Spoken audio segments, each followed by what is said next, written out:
8 February 2025ರಂದು Vaijapura ನಗರದ ಶ್ರೀಕಾಂತಗಲ್ ಹನುಮಂತರಾಯ ರಂಗಮಂದಿರದಲ್ಲಿ ಬೆಳಗ್ಗೆ 10:30 ಗಂಟೆಗೆ ಕರ್ನಾಟಕ ರಾಜ್ಯ ಮುಲ್ಲಾ ಅಸೋಸಿಯೇಷನ್ ವತಿಯಿಂದ ವೈಜಾಪುರ ನಗರದಲ್ಲಿ ರಾಜ್ಯ ಮಟ್ಟದ ಸಮಾವೇಶ ನಡೆಯಲಿದ್ದು, ಈ ಸಮಾವೇಶದಲ್ಲಿ ದಿವ್ಯ ಸಾನ್ನಿಧ್ಯ ಸೈಯದ್ ಮೊಹಮ್ಮದ್ ಅಲಿ ಅಲ್ ಹುಸೇನ್ ಸಜ್ಜಾದ್ ನಶೀದ್ ಬಂದೇವಾಸ್ ದರ್ಗಾ ಕಲಬುರಗಿ ಉದ್ಘಾಟಕರು ಕರ್ನಾಟಕ ವಿಧಾನಸಭಾ ಸಭಾಧ್ಯಕ್ಷರು ಯುಟಿ ಖಾದರ್ ಅಧ್ಯಕ್ಷತೆ, ಮೆಹಬೂಬ್ ಮುಲ್ಲಾ ಬಳಬಟ್ಟಿ ರಾಜ್ಯಾಧ್ಯಕ್ಷರು ಕರ್ನಾಟಕ ಮುಲ್ಲಾ ಅಸೋಸಿಯೇಷನ್ ಬೆಂಗಳೂರು. ಮುಖ್ಯ ಅತಿಥಿಗಳು ನಾಶ್ಕಾಲ್ ಮತಕ್ಷೇತ್ರದ ಶಾಸಕ ವಿಠಲ್ ಕಟಕದೊಂಡ ಪಾಲ್ಗೊಳ್ಳಲಿದ್ದಾರೆ ಎಂದು ಪತ್ರಿಕಾಗೋಷ್ಠಿಯ ಮೂಲಕ ಮುಲ್ಲಾ ಅಸೋಸಿಯೇಷನ್ ಪದಾಧಿಕಾರಿಗಳು ಮಾಹಿತಿ ನೀಡಿದರು.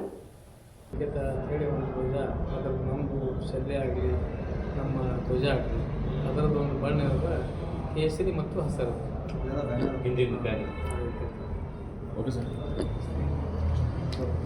ಪ್ರಿಂಟ್ ಮೀಡಿಯಾ ಆಗಿರ್ಬೋದು. ಡಾಕ್ಟರ್ ಶಂಷರ್ ಅಲಿ ಮುಲ್ಲಾ ಸಂಚಾಲಕನಾಗಿದ್ದು ಇವತ್ತು ಜಿಲ್ಲೆಯ ಹಾಗೂ ನಮ್ಮ ಎಲ್ಲ ತಾಲೂಕಿನ ಪದಾಧಿಕಾರಿ ಪರವಾಗಿ, ರಾಜ್ಯ ಕಮಿಟಿಯ ಪರವಾಗಿ ತಮ್ಮೆಲ್ಲರಿಗೂ ಕೂಡ ಈ ಒಂದು ಪತ್ರಿಕಾಗೋಷ್ಠಿಗೆ ಸ್ವಾಗತಿಸುತ್ತೇನೆ. ಅದೇ ರೀತಿಯಾಗಿ ಯೂಟ್ಯೂಬ್ ಚಾನಲ್ ಆಗಿರ್ಬೋದು, ಪತ್ರಿಕೆ ಒಂದು ಪ್ರಿಂಟ್ ಮೀಡಿಯಾ ಆಗಿರ್ಬೋದು, ಟಿವಿ ಚಾನಲ್ ಆಗಿರ್ಬೋದು, ಎಲ್ಲರಿಗೂ ಕೂಡ ಅವರಿವರು ಅನ್ನೋದ ತಮಗೆಲ್ಲರಿಗೂ ಕೂಡ ಈಗ ಒಂದು ಪತ್ರಿಕಾಗೋಷ್ಠಿಗೆ ಸ್ವಾಗತಿಸುತ್ತಾ ಮುಂದಿನ ಒಂದು ಪತ್ರಿಕಾಗೋಷ್ಠಿಯನ್ನು ನಮ್ಮ MC ಮುಲ್ಲಾ ಅವರಿಗೆ ವಹಿಸಿಕೊಡೋದು. ಕರ್ನಾಟಕ ರಾಜ್ಯದಲ್ಲಿರುವಂತಹ ನಮ್ಮ KMA ಒಂದು ಮುಲ್ಲಾಗಳ ಒಂದು ಸಂಘಟನೆ ರಾಜ್ಯದಲ್ಲಿ ಬೆಳೀತಾ ಇದ್ದು, ಅದರ ಜೊತೆಗೆ ಇವತ್ತು ದಿನಾಂಕ 8/2/2025 ಶನಿವಾರದಂದು ಶ್ರೀ ಹನುಮಂತ ರಂಗಮಂದಿರದಲ್ಲಿ ನಮ್ಮ ಒಂದು KMA ಮುಲ್ಲಾಳ ಸಮಾವೇಶ ಹಮ್ಮಿಕೊಂಡಿದ್ದೇವೆ. ಈ ಪ್ರಯುಕ್ತ ಇಂದಿನ ಒಂದು ಪತ್ರಿಕಾಗೋಷ್ಠಿಯನ್ನು ಕರೆಯಲಾಗಿದೆ. ನಮ್ಮ MC ಮುಲ್ಲಾ ಅವರ ನೇತೃತ್ವದಲ್ಲಿ ಇವತ್ತು ನಮ್ಮ ಒಂದು ಪತ್ರಿಕಾಗೋಷ್ಠಿಯನ್ನು ಕರೆಯಲಾಗಿದ್ದು, ಈ ಒಂದು ಪತ್ರಿಕಾಗೋಷ್ಠಿಯಲ್ಲಿ ನಮ್ಮ ರಾಜ್ಯ, ಜಿಲ್ಲೆಯ ಹಾಗೂ ತಾಲೂಕಿನ ಎಲ್ಲ ಪದಾಧಿಕಾರಿಗಳು ಉಪಸ್ಥಿತರಿದ್ದು, ರಾಜ್ಯ ಸಲಹಾ ಸಮಿತಿ ಉಪಾಧ್ಯಕ್ಷರಾದಂಥ MC ಮುಲ್ಲಾ ಸಾಹೇಬರು ಇದ್ದಾರೆ, ರಾಜ್ಯ ಒಂದು ಸಲಹಾ ಸಮಿತಿ ಸದಸ್ಯರಾದಂಥ ಬಂದಿನವಾಜ್ ಮುಲ್ಲಾ ಅವರಿದ್ದಾರೆ, ಹಾಗೂ ನಮ್ಮ ಸಿಂಧಗಿ ತಾಲೂಕಿನ ಅಧ್ಯಕ್ಷರಾದಂತಹ ಡಾಕ್ಟರ್ ಅಬೂಬಕರ್ ಮುಲ್ಲಾ ಅವರಿದ್ದಾರೆ. ಆಮೇಲೆ ವಿಜಯಪುರ ಜಿಲ್ಲೆಯ ಜಿಲ್ಲಾಧ್ಯಕ್ಷರಾದಂತಹ ಇಮಾಮ್ ಮುಲ್ಲಾ ಅವರಿದ್ದಾರೆ. ಅದೇ ರೀತಿಯಾಗಿ ನಮ್ಮ ಜಿಲ್ಲೆಯ ಕಾರ್ಯದರ್ಶಿಗಳಾದಂಥ ಮೆಹಬೂಬ್ ಮುಲ್ಲಾ ಅವರಿದ್ದಾರೆ. ಜೊತೆಗೆ ನಾಗ್ಠಾಣ್ ಮತಕ್ಕೆ ಸಂಚಾಲಕರಾದಂಥ ಜಬ್ಬಾರ್ ಮುಲ್ಲಾ ಅವರಿದ್ದಾರೆ, ಹಾಗೂ ಬಾಗಲಕೋಟದ ಜಿಲ್ಲಾಧ್ಯಕ್ಷರಾದಂತಹ ಮೋಸ ಮುಲ್ಲಾ ಅವರಿದ್ದಾರೆ. ಹೀಗೆ ಅದೇ ರೀತಿಯಾಗಿ ನಮ್ಮ ಒಂದು ಮಾಧ್ಯಮಗೋಷ್ಠಿಯ ಪ್ರತಿನಿಧಿಯಾಗಿ ಕಾರ್ಯನಿರ್ವಹಿಸುತ್ತಿರುವಂತಹ ರಿಜ್ವಾನ್ ಮುಲ್ಲಾ ಅವರು ಕೂಡ ಇವತ್ತು ಉಪಸ್ಥಿತರಿದ್ದಾರೆ. ಅದೇ ರೀತಿಯಾಗಿ ಇವತ್ತು ವಿಜಯಪುರ ಜಿಲ್ಲೆಯ ಕರ್ನಾಟಕ ಮುಲ್ಲಾ ಅಸೋಸಿಯೇಷನ್ನ ಸಂಚಾಲಕನಲ್ಲಿ ಬೇರೆ ಬೇರ್ಪಡಿಸುವಂಥ ಕೆಲಸ ಯಾಕೆ ಗೊತ್ತೇ ಕೆಲವರು ಸೋಷಿಯಲ್ ಮೀಡಿಯಾದಲ್ಲಿ ಅಲ್ಲಿ ಮಾಡ್ತಾ ಇದ್ದಾರೆ. ಅದರದ್ದೊಂದು ಕ್ಲಾರಿಫಿಕೇಷನ್ ಕೊಡಬೇಕಂದ್ರೆ ನಮ್ಮದು ಉದ್ದೇಶ ಏನಿದೆ ಅಂದರೆ, ತಮಗೆ ಗುರುತಿದ್ದ ಹಾಗೆ ಇಡೀ ಮುಲ್ಲಾ ಈ ಮುಸ್ಲಿಂ ಸಮಾಜದಲ್ಲಿ ಹೆಚ್ಚು ಕೆಲವೊಂದು ತೊಂದರೆಗಳು ಅಂದರೆ, ವಿಶೇಷವಾಗಿ ತಾವು ಮೊನ್ನೆ ಎಲ್ಲ ಮಾಧ್ಯಮದ ಮಿತ್ರರಿಗೆ ಗುರುತಿದ್ದ ಹಾಗೆ ತಾವು ಮೊನ್ನೆ ಪತ್ರಿಕಾಗೋಷ್ಠಿಯಲ್ಲಿ ಕೂಡ ಬಂದಿದ್ದೀರಿ. ಈ ಒಂದು ಮುಲ್ಲಾ ಸಮಾಜದ 90% ಇವತ್ತು ಅವರ ಜಮೀನುಗಳನ್ನು ವಕ್ಫಲ್ಲಿ ಹೋಗಿದ್ದು ತಮಗೆಲ್ಲ ಗೊತ್ತಿದ್ದಾರೆ. ಅದಕ್ಕೆ ಒಂದು ಅಸೋಸಿಯೇಷನ್ ಮಾಡಿ ಒಂದು ರಿಜಿಸ್ಟ್ರೇಷನ್ ಮಾಡಿಸಿ, ಅದಕ್ಕೊಂದು ಈ ಸಮಾಜಕ್ಕೆ ಮುಲ್ಲಾ ಅಸೋಸಿಯೇಷನ್ದ ಒಂದು ರಿಜಿಸ್ಟ್ರೇಷನ್ ಮಾಡಿ, ಮುಲ್ಲಾ ಸಮಾಜದ ಏನು ತೊಂದರೆಗಳು ಏನಾಗಿದ್ದಾವೆ, ಈ ಏನು ಜಮೀನುಗಳೇನು ವಕ್ಫ್ಗೆ ಎಂಟ್ರಿ ಆಗಿದ್ದಾವೆ ಉತ್ತಾರಗಳಲ್ಲಿ, ಅದನ್ನು ಏನಾದರೂ ತೆಗೆಸ್ಕೊಂತ ಸರ್ಕಾರ ಮೇಲೆ ಒತ್ತಾಯ ತರೋದಾಗಲಿ ಮತ್ತು ನ್ಯಾಯಾಲಯಗಳಲ್ಲಿ ಮತ್ತು ಇನ್ನಿತರ ಒಂದು ಮಾನ್ಯ ಜಿಲ್ಲಾಧಿಕಾರಿಗಳಾಗಲಿ ಎಲ್ಲ ಕಡೆ ಹೋರಾಟ ಮಾಡಲಿಕ್ಕೆ ಮತ್ತು ಒಂದು ಮನವಿ ಕೊಡಲಿಕ್ಕೆ ಒಂದು ಸಂಘಟನೆ ಬೇಕಾಗ್ತದೆ. ಅದಕ್ಕಾಗಿ ನಾವು ಈ ಸಂಘಟನೆ ಯಾವುದೇ ಒಂದು ಸಮಾಜ ಹೊಡಿಲಿಕ್ಕಾಗಲಿ ಅಥವಾ ಬೈಫರ್ಫಿಕೇಷನ್ ಮುಸ್ಲಿಂ ಸಮಾಜದಲ್ಲಿ ಅಥವಾ ಇನ್ನಿತರ ಸಮಾಜಗಳ ವರ್ಗೀಕರಣ ಮಾಡಿ ಬೈಫರ್ಫಿಕೇಷನ್ ಮಾಡಿ ನಮ್ಮದೇ ಆದಂಥ ಮುಲ್ಲಾ ಸಮಾಜಕ್ಕೆ ಒಂದು ಏಳಿಗೆ ಮಾಡಿಕೊಂಡು ಅದರಲ್ಲಿ ಒಂದು ದುರುದ್ದೇಶ ನಮ್ಮದು ಇಲ್ಲ. ನಮ್ದು ಏನಿದೆ ಅಂದರೆ, ಮುಲ್ಲಾ ಸಮಾಜದ ಭಾಳಷ್ಟು ಕೆಲವೊಂದು ಏನು ಸಮಸ್ಯೆಗಳು ಏನದಾವ, ಆ ಸಮಸ್ಯೆಗಳ ಪರಿಹಾರ ಮಾಡಲಿಕ್ಕೆ, ಆ ಸಮಸ್ಯೆಗಳನ್ನು ಸರ್ಕಾರಕ್ಕೆ ಗಮನಕ್ಕೆ ತರುವಂಥ ಕೆಲಸ ಮಾಡಲಿಕ್ಕೆ ಒಂದು ಸಂಘಟನೆಯ ಅವಶ್ಯಕತೆ ಇರುವುದಿಲ್ಲ. ಆ ಒಂದು ಕರ್ನಾಟಕ ಮುಲ್ಲಾ ಅಸೋಸಿಯೇಷನ್ ಒಂದು ಮಾಡಿದ್ದಾಗಿದೆ. ಇದ್ರ ಜೊತೆಗೆ ಒಂದು ಮೂಲ ನಮ್ದು ಏನೈತೆ ಅಂದ್ರೆ, ಈ ಒಂದು ಸಮಸ್ಯೆಗಳು ಇನ್ನಿತರ ಸಮಸ್ಯೆಗಳು ಅದು ಇದು ಬೇರೆ. ಮತ್ತು ಇನ್ನೊಂದು ಏನಂದರೆ, ಮೂಲ ಉದ್ದೇಶ ಏನಂತ ಇವತ್ತಿನ ಪರಿಸ್ಥಿತಿಯಲ್ಲಿ ಏನು ಕೆಲವು ರಾಜಕಾರಣಿಗಳು ತಮ್ಮ ಸ್ವಾರ್ಥಕ್ಕಾಗಿ ತಮ್ಮ ಖುಷಿಗೋಸ್ಕರ ಇವತ್ತು ಹಿಂದೂ ಮುಸ್ಲಿಂ ಕಾಡನ್ನು ಆಡ್ತಾ ಇದ್ದಾರೆ. ಅದನ್ನು ಹೋಗಲಾಡಿಸಲಿಕ್ಕೆ ಮತ್ತು ಒಂದು ಸೌಹಾರ್ದತೆಯನ್ನು ಈ ನಾಡಿನಲ್ಲಿ ಕಾಪಾಡಬೇಕು. ಎಲ್ಲ ಹಿಂದೂ ಮತ್ತು ಎಲ್ಲ ಸಮಾಜದ ಎಲ್ಲ ವರ್ಗದ ಜನರ ಜೊತೆ ಒಂದು ಸೌಹಾರ್ದತೆವಾಗಿ ಇರುವಂಥ ಕೆಲಸ ಇವತ್ತು ಮಾಡಬೇಕಾದ್ರೆ ಅದು ನನಗನ್ನಿಸ ಮಟ್ಟಿಗೆ ಒಂದು ಮುಲ್ಲಾ ಅಸೋಸಿಯೇಷನ್ನಿಂದ ಮಾತ್ರ ಸಾಧ್ಯತೆ ನಾವು ವಿಚಾರ ಮಾಡಿದ್ದೀವಿ. ಯಾಕಂದರೆ ನಮಗೆಲ್ಲರಿಗೂ ಗೊತ್ತಿದ್ದ ಹಾಗೆ ಪ್ರತಿಯೊಂದು ಎಲ್ಲಿ ಒಂದು ಹಳ್ಳಿ ಒಳಗೆ ಕೂಡ ಒಂದು ಮುಲ್ಲಾ ಸಿಗ್ತಾನೆ. ಮುಲ್ಲಾ ಅಂತ ಏನಾಗ್ಬಿಟ್ಟು ಭಾಳಷ್ಟು ಜನ ಏನು ತಿಳ್ಕೊಂಡಿರ್ತಾರೆ, ಮುಲ್ಲಾ ಅಂದ್ಕೊಂಡ್ರೆ ಚುರಿ ಹಾಕೋದು ಬರೇ, ಅದು ನಮ್ಮ ಇದು ಅಲ್ಲ. ಏನು ಚುರಿ ಹಾಕೋ ಕೆಲಸ ಮುಲ್ಲಾಗಳದ್ದು ಅಲ್ಲ. ಏನು ಮುಲ್ಲಾದ ಕೆಲಸ ಏನದಂದ್ರೆ ಊರಲ್ಲಿ ಸಾಮರಸ್ಯ ಕಾಪಾಡುವಂಥ ಕೆಲಸ ಮತ್ತು ಸಮಾಜದಲ್ಲಿ ಒಳ್ಳೆಯ ದಾರಿ ತೋರಿಸುವಂಥ ಕೆಲಸ, ಇದು ಮುಲ್ಲಾಗಳದ್ದು ಕೆಲಸ ಇರುತ್ತೆ. ಆ್ಯಕ್ಚುಲಿ ಮೂಲ ಕೆಲಸ ಮುಲ್ಲಾದು ಧಾರ್ಮಿಕವಾಗಲಿ ಆಗಲಿ ಸಾಮಾಜಿಕವಾಗಿ ಆಗಲಿ ಎಲ್ಲ ರೀತಿಯಿಂದ ಸಮಾಜದಲ್ಲಿ ಏನು ಒಳ್ಳೆಯದಿದೆ ಏನು ಕೆಟ್ಟದಿದೆ ಅಂತ ತೋರಿಸ್ಲಿಕ್ಕೆ ಅವರಿಗೆ ಸಂದೇಶವಂತ ಕೊಡಲಿಕ್ಕೆ ಆ ಕೆಲಸ ಮುಲ್ಲಾದಗಳದೈತೆ. ಅದಕ್ಕಾಗಿ ಇವತ್ತು ಬೈಫರ್ಕೇಷನ್ ಮಾಡುವಂಥ ಪ್ರಶ್ನೆ ಬರೋದಿಲ್ಲ. ಯಾವುದೇ ಒಂದು ಸಮಾಜದಲ್ಲಿ ಒಡಕು ಉಂಟು ಮಾಡುವಂಥ ಇವತ್ತು ನಾವು ಮಾಡ್ತಾ ಇಲ್ಲ. ಅದಕ್ಕಾಗಿ ನಾವು ಇವತ್ತು ಈ ಮುಲ್ಲಾ ಅಸೋಸಿಯೇಷನ್ ಮಾಡಿದ ಉದ್ದೇಶ ಏನಂದರೆ ಸೌಹಾರ್ದತೆ. ಯಾಕೆ ನಾನು ಹೇಳ್ತೀನಿ ಅಂದರೆ ಇಡೀ ಮೂಲ ಯಾವಾಗಲೇ ಒಂದು ಹಳ್ಳಿಯಲ್ಲಿ ನೀವು ನೋಡಿರ್ಬೇಕು, ಒಂದು ಶಾಸ್ತ್ರ ಐತೆ. ನಾನು ಇವಾಗ ಹೇಳ್ತೀನಿ ನಿಮ್ಗೆ, ಒಂದೊಂದು ಹಿರಿಯರು ಹೇಳ್ತಾರೆ, ಒಂದು ಊರು ಚಿಂತೆ ಮಾಡಿ ಮುಲ್ಲಾ ಸ್ವರ್ಗ ಅಂತ ಹೇಳ್ತಾರೆ. ಊರು ಚಿಂತೆ ಮಾಡಿ ಗೌಡ ಸ್ವರ್ಗ ಅಂತ ಎಲ್ಲಿ ಹೇಳಿಲ್ಲ. ಊರು ಚಿಂತೆ ಮಾಡಿ ವಾಲಿಗಾರ್ ಸ್ವರ್ಗನ ಅಥವಾ ಜಾಗೀರ್ದಾರ್ ಸ್ವರ್ಗ ಅಂತ ಯಾರು ಹೇಳಿಲ್ಲ. ಇದು ಒಂದು ಹಿರಿಯರು ಈಗಾದರೂ ಅದೇ ಹೇಳ್ತಾರೆ. ಎಲ್ಲಿ ಯಾವ ಒಂದು ಮಾತುಕತೆ ಇದ್ರಾಗ ಬಂದಾಗ ಸಹಿತ ಏನು ಹೇಳಿದೆ, ನೀ ಯಾಕೆ ಊರು ಚಿಂತೆ ಮಾಡಿ ಮುಲ್ಲಾನ ಸ್ವರ್ಗಲಾಗೈತೆ ಅಂತ ಹೇಳಿ ಒಂದು ಉದಾಹರಣೆಗಳು ಕುಸಿದು ಕೊಡ್ತಾರೆ. ಅದು ಯಾಕೆ ಹಿರಿಯರು ಯಾಕೆ ಹೇಳಿದ್ರೆ ನಿಜವಾದ ಊರು ಚಿಂತೆ ಮಾಡುವಂಥ ಮುಲ್ಲಾನೇ ಮತ್ತು ಸೌಹಾರ್ದತೆಯಿಂದ ಇರುವಂಥ ಒಬ್ಬ ವ್ಯಕ್ತಿ ಯಾರಾದ್ರೂ ಇದ್ದರೆ, ಯಾವ ಸಮಾಜ ಇದ್ದರೆ ಅದು ಮುಲ್ಲಾನೇ ಇರ್ತಾನಲ್ಲಿ. ಯಾಕಂದರೆ ಎಲ್ಲ ವರ್ಗದ ಜನರ ಜೊತೆ ಅವನಿಗ ಪ್ರತಿಯೊಂದು ಅಲಾವ್ ಕಾರ್ಯಕ್ರಮ ಮಾಡೋದಾಗಲಿ ಅಥವಾ ಒಂದು ಧಾರ್ಮಿಕ ಕಾರ್ಯಕ್ರಮದಲ್ಲಿ ಆಗಲಿ, ಯಾವುದೇ ಒಂದು ಉರುಸ್ಕ ಜಾತ್ರೆ, ಪ್ರತಿಯೊಂದು ಹಿಂದೂ ಸಮಾಜದಲ್ಲಿ ಮತ್ತು ಮುಸ್ಲಿಂ ಸಮಾಜದಲ್ಲಿ ಯಾವುದೇ ಧಾರ್ಮಿಕ ಕಾರ್ಯಕ್ರಮ ಸಾಮಾಜಿಕ ಕಾರ್ಯಕ್ರಮಗಳಲ್ಲಿ ಹೆಚ್ಚಿನ ಕೆಲಸ ಏನಿರ್ತಂದ್ರೆ ಮುಲ್ಲಾಗಳು ಅದರಲ್ಲಿ ಪಾಲ್ಗೊಂಡಿರ್ತಾರೆ.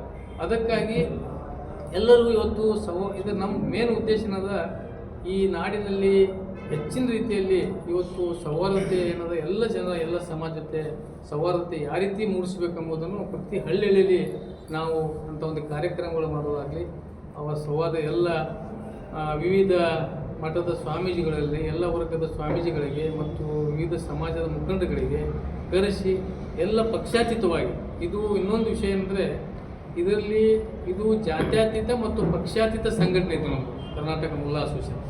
ಅದಕ್ಕಾಗಿ ನಾವು ಎಲ್ಲ ಜಾತಿಯ ಎಲ್ಲ ವರ್ಗದ ಏನು ಜನರಿಗೆ ಸೇರಿಸ್ಕೊಂಡು ಒಂದು ಸಮಾಜದ ಒಳ್ಳೆಯ ಒಂದು ಸಂದೇಶವನ್ನು ಕೊಡಲಿಕ್ಕೆ ಇವತ್ತು ಕರ್ನಾಟಕ ಮುಲ್ಲಾ ಅಸೋಸಿಯೇಷನ್ ಮಾಡಿದ್ದಾಗಿದೆ.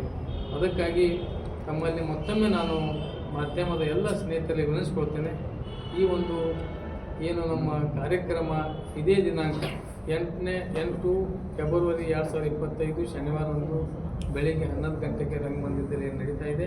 ಇದಕ್ಕೆ ಸ್ವಲ್ಪ ತಾವು ಕೂಡ ತಮ್ಮ ಚಾನಲ್ಗಳಲ್ಲಿ ತಮ್ಮ ಪತ್ರಿಕೆಗಳಲ್ಲಿ ಪ್ರಕಟಿಸಿ ಅವು ಕೂಡ ಆ ಕಾರ್ಯಕ್ರಮದಿಷ್ಟು ಕೂಡ ತಾವು ಪಾಲ್ಗೊಂಡು ನಮ್ಮ ಏನೊಂದು ಕಾರ್ಯಕ್ರಮದ ಸುದ್ದಿನೂ ಕೂಡ ತಾವು ಮಾಡಬೇಕಂತೇಳಿ ಹೇಳಿ ತಮ್ಮಲ್ಲಿ ಮತ್ತೊಮ್ಮೆ ಪುನಸ್ಕೊಡಬೇಕು. ನನ್ನ ಪತ್ರಿಕಾ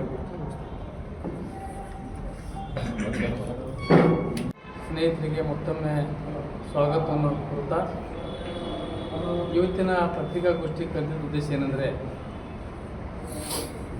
ತಮಗೆ ಗೊತ್ತಿದ್ದಾಗೆ ಈ ಕರ್ನಾಟಕ ರಾಜ್ಯ ಮುಲ್ಲಾ ಅಸೋಸಿಯೇಷನ್ ಅಂತ ನಾವು ಈ ರಾಜ್ಯದಲ್ಲಿ 3 ವರ್ಷ ಸ್ಥಾಪನೆಯಾಗಿ 3 ವರ್ಷ ಆಗಿದೆ. ಈ ಒಂದು KMA ಕರ್ನಾಟಕ ಮುಲ್ಲಾ ಅಸೋಸಿಯೇಷನ್ ವತಿಯಿಂದ ಒಂದು ರಾಜ್ಯ ಮಟ್ಟದ ಸಮಾವೇಶವನ್ನು ಇದೇ ದಿನಾಂಕ 8/2/2025 ದಿವಸ ಶನಿವಾರದಂದು ವಿಜಯಪುರ ನಗರದ ಕಂದಗಲ್ ಹನುಮಂತರಾಯ ರಂಗಮಂದಿರದಲ್ಲಿ ಬೆಳಿಗ್ಗೆ 11 ಗಂಟೆಗೆ ಹಮ್ಮಿಕೊಳ್ಳಲಾಗಿದೆ. ಆ ಒಂದು ಕಾರ್ಯಕ್ರಮದ ಉದ್ಘಾಟಕರಾಗಿ ನಮ್ಮ ರಾಜ್ಯದ ವಿಧಾನಸಭೆಯ ಸಭಾಪತಿಗಳಾದ ಸನ್ಮಾನ್ಯ ಶ್ರೀ ಯು ಟಿ ಖಾದರ್ ಸಾಹೇಬರು ಕೂಡ ಆಗಮಿಸ್ತಾ ಇದ್ದಾರೆ. ಅದರ ಜೊತೆಗೆ ಲೋಗೋ ಬಿಡುಗಡೆಗಾಗಿ ನಮ್ಮ ಜಿಲ್ಲಾ ಉಸ್ತುವಾರಿ ಸಚಿವರು ಹಾಗೂ ಭಾರಿ ಕೈಗಾರಿಕಾ ಸಚಿವರಾದ ಸನ್ಮಾನ್ಯ ಶ್ರೀ ಎಂ ಬಿ ಪಾಟೀಲ್ ಸಾಹೇಬರು ಈ ಕಾರ್ಯಕ್ರಮಕ್ಕೆ ಲೋಗೋ ಬಿಡುಗಡೆಗೆ ಆಗಮಿಸ್ತಾ ಇದ್ದಾರೆ. ಅದರ ಜೊತೆಗೆ ಧ್ವಜ ಅನಾವರಣ ಮತ್ತು ಮುಖ್ಯ ಅತಿಥಿಗಾಗಿ ನಮ್ಮ ಬೆಳಗಾವಿ ಜಿಲ್ಲಾ ಉಸ್ತುವಾರಿ ಸಚಿವರು ಹಾಗೂ ಲೋಕೋಪಯೋಗಿ ಸಚಿವರಾದ ಮಾನ್ಯ ಶ್ರೀ ಸತೀಶ್ ಜಾರಕಿಹೊಳಿ ಸಾಹೇಬರು ಕೂಡ ಈ ಕಾರ್ಯಕ್ರಮದಲ್ಲಿ ಪಾಲ್ಗೊಳ್ತಾ ಇದ್ದಾರೆ. ಅದರ ಜೊತೆಗೆ ಸಾಧಕರಿಗೆ ಮತ್ತು ಸನ್ಮಾನ ಮತ್ತು ಪ್ರಶಸ್ತಿ ವಿತರಣೆಯ ಕಾರ್ಯಕ್ರಮವನ್ನು ನಮ್ಮ ಜವಳಿ ಮತ್ತು ಸಕ್ಕರೆ ಕೃಷಿ ಮಾರುಕಟ್ಟೆ ಸಚಿವರು ಮತ್ತು ಹೈವೇ ಜಿಲ್ಲಾ ಉಸ್ತುವಾರಿ ಸಚಿವರಾದ ಸನ್ಮಾನ್ಯ ಶ್ರೀ ಶಿವಾನಂದ ಪಾಟೀಲ್ ಸಾಹೇಬರು ಕೂಡ ಆಗಮಿಸ್ತಾ ಇದ್ದಾರೆ. ಮತ್ತು ಇದ್ರ ಜೊತೆಗೆ ನಮ್ಮ ಕೇಂದ್ರದ ಮಾಜಿ ಸಚಿವರು, ನಮ್ಮ ಮತ್ತು ನಮ್ಮ ನಾಡಿನ ಹಿರಿಯ ರಾಜಕಾರಣಿಗಳಾದ ಸನ್ಮಾನ್ಯ ಶ್ರೀ ಸಿ ಎಂ ಇಬ್ರಾಹಿಂ ಸಾಹೇಬರು ಕೂಡ ಈ ಕಾರ್ಯಕ್ರಮಕ್ಕೆ ಆಗಮಿಸ್ತಾ ಇದ್ದಾರೆ. ಅದರ ಜೊತೆಗೆ ಜೇವರ್ಗಿ ಮತಕ್ಷೇತ್ರದ ಶಾಸಕರು ಮತ್ತು KKRDB ಅಧ್ಯಕ್ಷರಾದ ಅಜಯ್ ಸಿಂಗ್ ಅವರು ಕೂಡ ಈ ಕಾರ್ಯಕ್ರಮಕ್ಕೆ ಆಗಮಿಸ್ತಾ ಇದ್ದಾರೆ. ಅದರ ಜೊತೆಯಲ್ಲಿ ಈ ಕಾರ್ಯಕ್ರಮದ ಅಧ್ಯಕ್ಷ ಸ್ಥಾನವನ್ನು ನಮ್ಮ ರಾಜ್ಯದ AM ಅಧ್ಯಕ್ಷರಾದ ಸನ್ಮಾನ್ಯ ಶ್ರೀ ಮೆಹಬೂಬ್ ಮುಲ್ಲಾ ಬಲ್ಬಟ್ಟಿ ಅವರು ವಹಿಸ್ತಾ ಇದ್ದಾರೆ. ಮತ್ತು ಈ ಕಾರ್ಯಕ್ರಮದ ದಿವ್ಯ ಸಾನ್ನಿಧ್ಯವನ್ನು ಪರಮ ಪೂಜ್ಯ ಶ್ರೀ ಸಿದ್ಧಲಿಂಗ ಮಹಾಸ್ವಾಮಿಗಳು ಕಾಸ್ಕೇತೇಶ್ವರ ಮಠ ತಾಳಿಕೋಟೆ ಇವರು ವಹಿಸೋರಿದ್ದಾರೆ. ಅದರ ಜೊತೆಗೆ ಅದರ್ ಸೈಯದ್ ಮೊಹಮ್ಮದ್ ಅಲಿ ಅಲ್ ಹುಸೇನಿ ಸಜ್ಜಾದ್ ನಶೀನ್ ಬಂದೇ ನವಾಜ್ ದರ್ಗಾ ಕಲಬುರಗಿ ಇವರು ಕೂಡ ಈ ಕಾರ್ಯಕ್ರಮದ ಸಾನ್ನಿಧ್ಯ ವಹಿಸ್ತಾ ಇದ್ದಾರೆ. ಅದರ ಜೊತೆಗೆ ಕರ್ನಾಟಕ ಅಹ್ಲೆ ಸುನ್ನತ್ ಜಮಾತಿನ ರಾಜ್ಯಾಧ್ಯಕ್ಷರಾದ ಮತ್ತು ನಮ್ಮ ಹಾಶಿಂ ಪೀರ್ ದರ್ಗಾದ ಹಜರತ್ ಸೈಯದ್ ಮೊಹಮ್ಮದ್ ತನ್ವೀರ್ ಪೀರ ಹಾಶಿಮ್ ಅವರು ಕೂಡ ಈ ಕಾರ್ಯಕ್ರಮದಲ್ಲಿ ಸಾನ್ನಿಧ್ಯ ವಹಿಸ್ತಾ ಇದ್ದಾರೆ. ಅದರ ಜೊತೆಗೆ ಸರ್ಕಾರ ಮುಫ್ತಿ ಮೊಹಮ್ಮದ್ ಅಬೂಬಕರ್ ಅಶ್ರಫಿ ಖಾದ್ರಿ ಸಾಹೇಬ್ ಗುಳೇದ್ಗುಡ್ ಜಿಲ್ಲಾ ಬಾಗಲಕೋಟೆ ಇವರು ಕೂಡ ಈ ಕಾರ್ಯಕ್ರಮದಲ್ಲಿ ಸಾನ್ನಿಧ್ಯ ವಹಿಸ್ತಾ ಇದ್ದಾರೆ. ಮತ್ತು ಪರಮ ಪೂಜ್ಯ ಡಾಕ್ಟರ್ ಫೈರೋಜ್ ಹುಸೇನಿ ಪೀಠಾಧಿಪತಿಗಳು ಸೈಯದ್ ಶಾ ಹುಸೇನ್ ಪೀರ ಖಾದ್ರಿ ಮನ್ಗೋಳಿ ಇವರು ಕೂಡ ಸಾನ್ನಿಧ್ಯವನ್ನು ವಹಿಸ್ತಾ ಇದ್ದಾರೆ ಕಾರ್ಯಕ್ರಮ. ಮತ್ತು ಈ ಕಾರ್ಯಕ್ರಮದ ಮುಖ್ಯ ಅತಿಥಿಗಳಾಗಿ ನಾಲ್ಕಣ ಮತಕ್ಷೇತ್ರದ ಶಾಸಕರಾದ ವಿಠ್ಠಲ್ ಕಟಕರವರು ಮತ್ತು ವಿಧಾನ ಪರಿಷತ್ ಸದಸ್ಯರಾದ ಸನ್ಮಾನ್ಯ ಶ್ರೀ ಸುನೀಲಗೌಡ ಪಾಟೀಲ್ ಅವರು ಮತ್ತು ಮುದ್ದೇಬಾಳ ಮತಕ್ಷೇತ್ರ ಶಾಸಕರಾದ ಅಪ್ಪಾಜಿ ನಾಡಗೌಡ, ಇಂಗ್ಲೀಷ್ ಶಾಸಕರಾದ ಸನ್ಮಾನ್ಯ ಶ್ರೀ ಯಶವಂತರಾಗೌಡ ಪಾಟೀಲ್ ಅವರು ಮತ್ತು ದೇವರಿಪರಿ ಮತಕ್ಷೇತ್ರದ ಶಾಸಕರಾದ ರಾಜುಗೌಡ ಪಾಟೀಲ್ ಅವರು ಮತ್ತು ಸಿಂದಗಿ ಮತಕ್ಷೇತ್ರದ ಶಾಸಕರಾದ ಶ್ರೀ ಅಶೋಕ್ ಮನಗೋಳಿ ಅವರು ಮತ್ತು ಮಾಜಿ ಸಚಿವರಾದ ಸನ್ಮಾನ್ಯ ಶ್ರೀ ಅಪ್ಪು ಪಟ್ಟಣಶೆಟ್ಟಿ ಅವರು, ಮಾಜಿ ಶಾಸಕರಾದ ರಾಜು ಅಲಗೂರ್ ಅವರು, ಡಾಕ್ಟರ್ ಮಕ್ಬೂಲ್ ಭಾಗವಾನ್ ಅವರು ಮತ್ತು ಮಾಜಿ ಶಾಸಕರಾದ ದೇವಾನಂದ್ ಚವ್ಹಾಣ್ ಅವರು ಮತ್ತು ಕಾಂಗ್ರೆಸ್ ಪಕ್ಷದ ಮುಖಂಡರು, ಇಂದಿನ ವಿಧಾನಸಭೆಯ ವಿಜಯಪುರ ನಗರದ ಅಭ್ಯರ್ಥಿಗಳಾದ ಅಬ್ದುಲ್ ಹಮೀದ್ ಮುಷರೀಫ್ ಅವರು ಈ ರೀತಿ ಈ ಕಾರ್ಯಕ್ರಮದಲ್ಲಿ ಮುಖ್ಯ ಅತಿಥಿಗಳಾಗಿ ಇವೆಲ್ಲ ಮಾನ್ಯರು ಉಪಸ್ಥಿತರಿದ್ದಾರೆ. ಅದ್ರ ಜೊತೆಗೆ ನಮ್ಮ ಕರ್ನಾಟಕ ಮುಲ್ಲಾ ಅಸೋಸಿಯೇಷನ್ನ ಎಲ್ಲ ರಾಜ್ಯದ ಪದಾಧಿಕಾರಿಗಳು, ಜಿಲ್ಲೆಯ ಪದಾಧಿಕಾರಿಗಳು, ಇಡೀ ರಾಜ್ಯದಂಥ ಎಲ್ಲ ಜಿಲ್ಲೆಗಳ ಅಧ್ಯಕ್ಷರುಗಳು, ಎಲ್ಲ ಪದಾಧಿಕಾರಿಗಳು ಈ ಕಾರ್ಯಕ್ರಮದಲ್ಲಿ ಭಾಗವಹಿಸ್ತಾ ಇದ್ದಾರೆ. ಅದ್ರ ಜೊತೆಗೆ ಈ ಕಾರ್ಯಕ್ರಮದಲ್ಲಿ ಮುಲ್ಲಾ ಬಂಧುಗಳಲ್ಲಿ ಸಾಧಕರಿಗೆ ಸನ್ಮಾನ ಕೂಡ ನಾವು ಹಮ್ಮಿಕೊಂಡಿದ್ದೇವೆ. ಅದರಲ್ಲಿ ಕೂಡ ಮುಲ್ಲಾ ಅಸೋಸಿಯೇಷನ್ನಲ್ಲಿ ಈ ರಾಜ್ಯದಲ್ಲಿ ಬರುವಂಥ ಮುಲ್ಲಾ ಬಂಧುಗಳ ಯಾರು ತಮ್ಮ ಕ್ಷೇತ್ರದಲ್ಲಿ ವಿವಿಧ ಕ್ಷೇತ್ರಗಳಲ್ಲಿ ಏನು ಸಾಧನೆ ಮಾಡಿದ್ದಾರೆ ಅಂಥವರಿಗೆ ಕೂಡ ಒಂದು ಸನ್ಮಾನ ಮತ್ತು ಪ್ರಶಸ್ತಿ ವಿತರಣೆ ಕಾರ್ಯಕ್ರಮ ಕೂಡ ನಾವು ಹಮ್ಮಿಕೊಂಡಿದ್ದೇವೆ. ಆದ್ದರಿಂದ ಈ ಒಂದು ಕಾರ್ಯಕ್ರಮಕ್ಕೆ ಎಲ್ಲ ಮಾಧ್ಯಮದ ಸ್ನೇಹಿತರಲ್ಲಿ ವಿನಂತಿಸ್ಕೊಳ್ತೇನೆ. ತಾವು ಇದೇ ದಿನಾಂಕ 8ನೇ ತಾರೀಕು, ಇದೇ ತಿಂಗಳ 8ನೇ ತಾರೀಕು ಶನಿವಾರದಂದು ಈ ಒಂದು ಕರ್ನಾಟಕ ಮುಲ್ಲಾ ಅಸೋಸಿಯೇಷನ್ನ ಒಂದು ಸಮಾವೇಶಕ್ಕೆ ತಾವು ಕೂಡ ಆಗಮಿಸಬೇಕು ಮತ್ತು ಈ ಒಂದು ವರದಿಯನ್ನು ತಮ್ಮ ಚಾನಲ್ಗಳಲ್ಲಿ, ತಮ್ಮ ಪತ್ರಿಕೆಗಳಲ್ಲಿ ತಾವು ಪ್ರಕಟಣೆ ಮಾಡಬೇಕಂತೇಳಿ ಕರ್ನಾಟಕ ಮುಲ್ಲಾ ಅಸೋಸಿಯೇಷನ್ ವತಿಯಿಂದ ವಿನಂತಿಸ್ಕೊಳ್ತಾ ಇದ್ದೀನಿ. ಮತ್ತು ಈ ಒಂದು ಕಾರ್ಯಕ್ರಮ ಇನ್ನೊಂದು ವಿಷಯ ತಮಗೆ ಹೇಳಬೇಕಾದ್ರೆ, ಈ ಕರ್ನಾಟಕ ಮುಲ್ಲಾ ಅಸೋಸಿಯೇಷನ್ನ ಧ್ಯೇಯ ಉದ್ದೇಶಗಳು ಏನಂದರೆ